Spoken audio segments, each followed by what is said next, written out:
Salam sejahtera. Media sosial, khususnya Facebook, dipenuhi dengan luahan rasa netizen yang terkesan dengan krisis air di kebanyakan daerah di negeri Sabah. Antara yang panas diperkatakan, termasuklah Tuaran, Sepanggar, dan Sandakan. Isu ini antara lain dikaitkan dengan skandal jabatan air negeri Sabah yang berlaku sekitar tahun 2015 hingga 2017. Terdapat sekurang-kurangnya 5 puncak krisis air di negeri Sabah yang perlu Anda ketahui. Jabatan air ini supaya satu, percepatkan Telibong 2. Yang keduanya, pastikan catuan air itu betul-betul berjadual. Janganlah tunggu kosong tangki itu baru kita salurkan, sebab yang saya lihat apabila ada yang komplain kepada saya dan bila saya salurkan kepada jabatan air, tidak lama ada pula air di kawasan tersebut. Jadi dia jadi hit and run. Yang kita mau itu kalau ada satu sistem monitoring level tangki itu, kalau sudah ada di tahap tertentu, dia akan alertkan jabatan air supaya mengisi balik tangki tersebut. Itu yang terpaksa kita buat dalam masa sekarang ini, sambil kita menunggu projek Telibong 2 itu siap sepenuhnya. Wabi, dikatakan ada rakyat nak buat demo ni, apa nasihat Wabi? Saya kata tak boleh demo pun, mereka perlukan air. Tapi itu yang saya fikir perundingan itu lebih baik lah. Walaupun saya dikatakan dulu suka berdemo masa pembangkang, sekarang ni suruh berunding. Sebagai ahli jemaah menteri, sebagai pimpinan di negara ini, saya nasihatkan, saya sudah nampak sebenarnya apa yang berlaku. Dulu bila kita di zaman pembangkang, kita tidak nampak apa sebenarnya yang berlaku. Tapi bila kita sudah jadi kerajaan, baru kita tahu kekangan yang terpaksa dihadapi oleh jabatan air sendiri dan juga kerajaan negeri.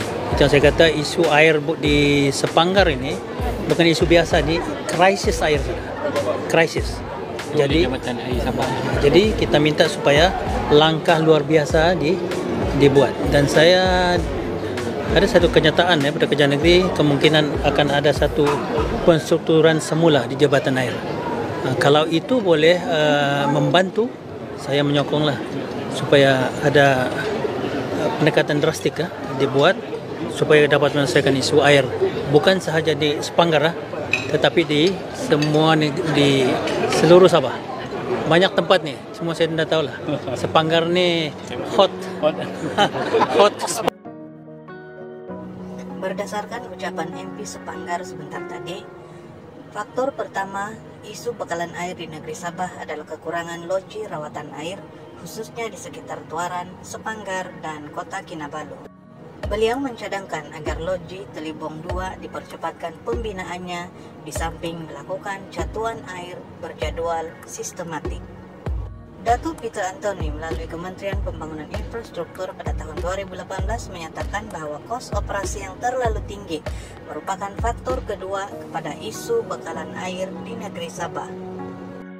Menurut beliau, kerajaan negeri terpaksa membelanjakan sebanyak 15 juta sebulan untuk tujuan penyelenggaraan loji oleh syarikat swasta.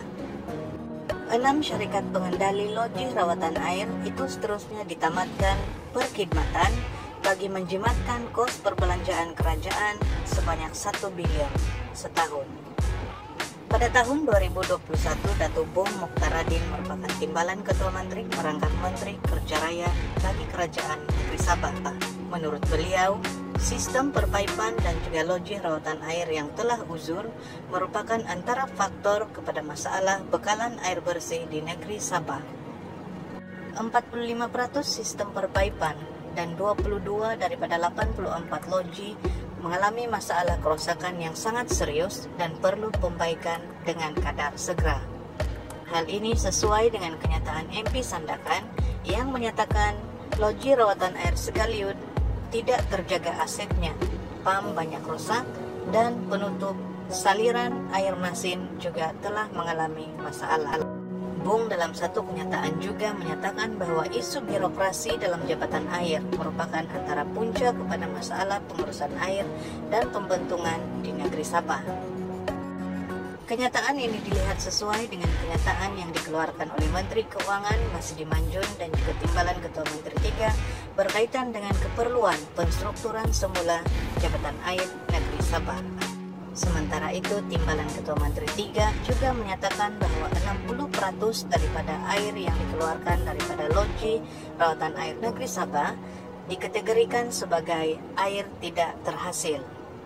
Hal ini bermaksud terdapat banyak kecurian air daripada penyambungan haram. Selain daripada itu, kerusakan di loji rawatan air melibatkan kecurian kabel oleh orang yang tidak bertanggung jawab. Kenyataan beliau dilihat selari dengan kenyataan yang dikeluarkan oleh pengarah Jabatan Air Negeri Sabah. Ya, Miza. 4 komponen utama perlu dilaksanakan secara berpakej dan serentak dalam menangani isu bekalan air secara holistik di negeri ini. Antaranya adalah mewujudkan sumber air baharu secara empangan, pembinaan loji rawatan berkapasiti tinggi, pemulihan sistem perpaipan serta tingkat penguatkuasaan. InsyaAllah saya difahamkan bahawa dalam tahun ini juga kerajaan negeri akan memuktamadkan dan akan menerangkan hala 7 usaha untuk memulakan sudah sebagaimana saya sebutkan naik taraf loji rawatan air tersebut, tetapi apa yang akan dilakukan oleh kerajaan negeri akan membentangkan hala 7 yang komprehensif yang meliputikan 4 komponen yang saya sebut tadi. Datuk Armizan menyatakan perkara ini semasa ditemui dalam Majlis Hari Raya Aidilfitri. Ibu Pejabat Polis Daerah IPD dipapar. Menurutnya, sudah tiba masa kerajaan negeri untuk membuat keputusan berani dan segera berhubung langkah mewujudkan empangan air baharu. Meskipun bukan popular, namun demi mengelakkan Sabah berhadapan krisis air kelab. Apa yang penting, lokasi yang akan diputuskan perlu berdasarkan syur dan kajian pakar. Penduduk di kawasan terlibat juga perlu diberikan jaminan berupa penggantian dan pampasan selain keutamaan peluang pekerjaan kerana mereka adalah sebahagian dalam proses pembangunan tersebut. Jelas Datuk Armizan lagi, kerjasama semua pihak dalam memberikan maklumat yang betul adalah keutamaan selain tidak menjadikan modal isu politik sempit yang berupaya menyusahkan semua pihak. Terima kasih di atas sokongan Anda. Mohon like, subscribe, dan share video ini. Jangan lupa klik tombol lonceng untuk mendapatkan update terkini daripada channel ini. Sekian dan terima kasih.